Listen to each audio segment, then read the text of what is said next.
त्रेता युग में जब श्री राम के वानर सेना और रावण के राक्षसों के बीच भयंकर युद्ध चल रहा था, तब रावण हारने के कगार तक पहुंच चुका था। उसके तमाम प्रमुख योद्धा हनुमान, लक्ष्मण, अंगद, नल, नील और अन्य वानर व भालू वीरों के हाथों वीर गति को प्राप्त हो चुके थे। तब रावण समझ चुका था कि वानर सेना को हल्के में लेना उसकी सबसे बड़ी भूल थी। फिर तमाम वीर योद्धाओं को खोने के बाद उसने अपने छोटे भाई कुंभकर्ण को याद किया। पर उस समय कुंभकर्ण अपने गहरे निद्रा में डूबा हुआ था, क्योंकि जिस समय वह ब्रह्मा जी की तपस्या कर रहा था, तब तपस्या पूर्ण होने पर वह ब्रह्मा जी से इंद्रासन मांगने की जगह गलती से निंद्रासन मांग बैठा, जिसके बाद ब्रह्मा जी ने उसे खुशी खुशी वर्ष में 6 महीने सोने का वरदान दे दिया। दरअसल ब्रह्मा जी से वरदान मांगते वक्त देवी सरस्वती ने कुंभकर्ण के दिमाग को हर लिया था, जिसके कारण वह वरदान मांगते वक्त गलती कर बैठा। इसके अलावा भी कुंभकर्ण को भगवान शिव और ब्रह्मा जी से तमाम सिद्धियां और वरदान प्राप्त थे। वह एक बेहद शक्तिशाली योद्धा था, जिसने की कई देवताओं को पहले भी युद्ध में परास्त किया था। इसके बाद रावण के तमाम सैनिक लग गए कुंभकर्ण को बीच निद्रा से जगाने। फिर काफी समय बाद जब उसने अपनी निद्रा तोड़ी तो वह काफी क्रोधित हुआ और उसने समय से पहले जगाने का कारण भी पूछा। जिसके बाद रावण सामने आया और कुंभकर्ण को सारी बात बताई। जिसके बाद कुंभकर्ण रावण से काफी रुष्ट हुआ और रावण को खरी खोटी सुना दी।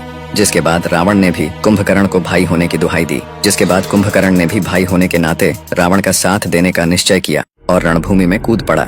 फिर इतने बड़े और विशालकाय राक्षस को देख वानरों और भालुओं की सेना में भगदड़ मच गई। कुंभकर्ण को आता देख सभी दुम दबाकर भागने लगे। फिर वानर सेनापति अंगद ने वानर और भालू सेना को काफी तंज कसा और उन्हें रणभूमि से पीठ दिखाकर न भागने की सलाह दे दी। जिसके बाद वानर व भालू सेना में काफी उत्साह भर गया और वे कुंभकर्ण के सामने युद्ध के लिए खड़े हो गए। फिर कुंभकर्ण रणभूमि में आते आते ही वानरों और भालुओं को अपने पैरों तले रौंदना शुरू कर दिया। उन्हें बुरी तरह से मारने लगा। कितनों को उसने अपने हाथों से मसल कर रख दिया और कितनों को तो उसने अपने दांतों तले चबा लिया। फिर यह देख वानरों के राजा सुग्रीव समेत अंगद और तमाम प्रमुख वानर सैनिक जैसे नल, नील, मैदा, द्विविद इत्यादि कुंभकर्ण पे टूट पड़े, पर कुंभकर्ण को कुछ खास क्षति न पहुंचा सके। कुंभकर्ण ने उन्हें एक ही झटके में काफी दूर फेंक दिया। इसके बाद कुंभकर्ण वानर और भालुओं की सेना पे हंसने लगा और उन्हें कायर बताना शुरू कर दिया। जिसके बाद उसके सामने रक्षराज यानी कि भालुओं के राजा जामवंत जी आ खड़े हुए और फिर उन्होंने हवा में उछलते हुए कुंभकर्ण के चेहरे पर सिर्फ एक मुक्का लगा दिया, जिससे कि कुंभकर्ण जमीन में गिर पड़ा। पर कुछ समय बाद कुंभकर्ण वापस से खड़ा हो गया और उसने वानर और रक्ष सेना पे दोबारा से हमला करना शुरू कर दिया। जिसके बाद जामवंत जी ने हनुमान जी को याद किया। इसके बाद फिर हनुमान जी कुंभकर्ण के सामने आ खड़े हुए और उन्होंने भी अपना आकार कुंभकर्ण के इतना ही विशालकाय बना लिया और फिर कुंभकर्ण के ऊपर टूट पड़े। हनुमान जी ने कुंभकर्ण के ऊपर मुक्कों की बरसात करनी शुरू कर दी, जिससे कि कुंभकर्ण जमीन में गिर पड़ा और बुरी तरह से घायल हो गया। फिर कुछ देर बाद कुंभकर्ण वापस से खड़ा हो उठा और उसने अपनी पूरी ताकत लगाकर भगवान शिव से प्राप्त अपने प्रमुख हथियार शूल से हनुमान जी पे वार कर दिया। उसने शूल को सीधा हनुमान जी के सीने में ही धंसा दिया, जिससे कि हनुमान जी पूरी तरह से घायल हो गए और जमीन में गिर पड़े। इसके बाद कुंभकर्ण जोर से ठहाके लगाने लगा। यह देख लक्ष्मण जी आग बबूला हो गए और वे तीर कमान लेकर सीधा कुंभकर्ण के सामने खड़े हो गए और कुंभकर्ण को युद्ध के लिए ललकारने लगे। जिसके बाद कुंभकर्ण ने दोबारा से ठहाके लगाना शुरू कर दिया और कहा कि अभी तुम बच्चे हो, तुमसे युद्ध कर मैं अपना समय बर्बाद नहीं करना चाहता। अपने बड़े भाई राम को भेजो, मैं उनसे ही युद्ध करूंगा और उनका अंत भी।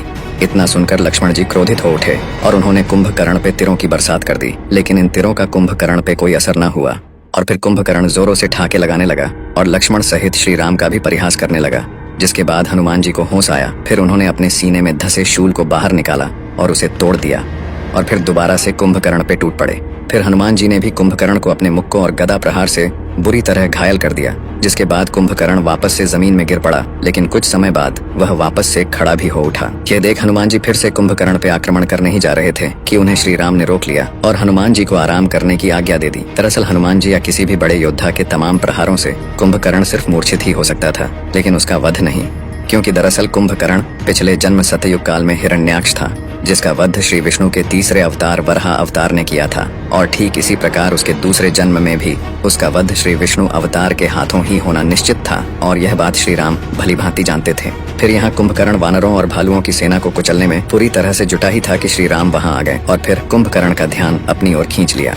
श्री राम को सामने देख कुंभकर्ण ने सोचा कि अब युद्ध को लंबा खींचना सही नहीं होगा, सीधे राम का अंत कर युद्ध को विराम दे दिया जाए और फिर वह श्री राम की तरफ बड़ी तेजी से दौड़ने लगा। कुंभकर्ण को तेजी से सामने आता देख श्री राम ने सबसे पहले तो एक बेहद शक्तिशाली बाण से कुंभकर्ण के ऊपर एक बड़ा प्रहार कर उसे जमीन में पटक दिया। इसके बाद श्री राम ने दूसरे शक्तिशाली बाण से उसके कवच को चकनाचूर कर दिया।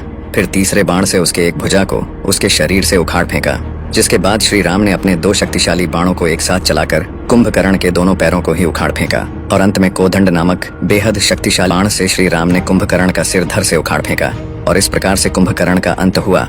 और वीडियो पसंद आए तो लाइक करके शेयर करें और फॉलो कर लें।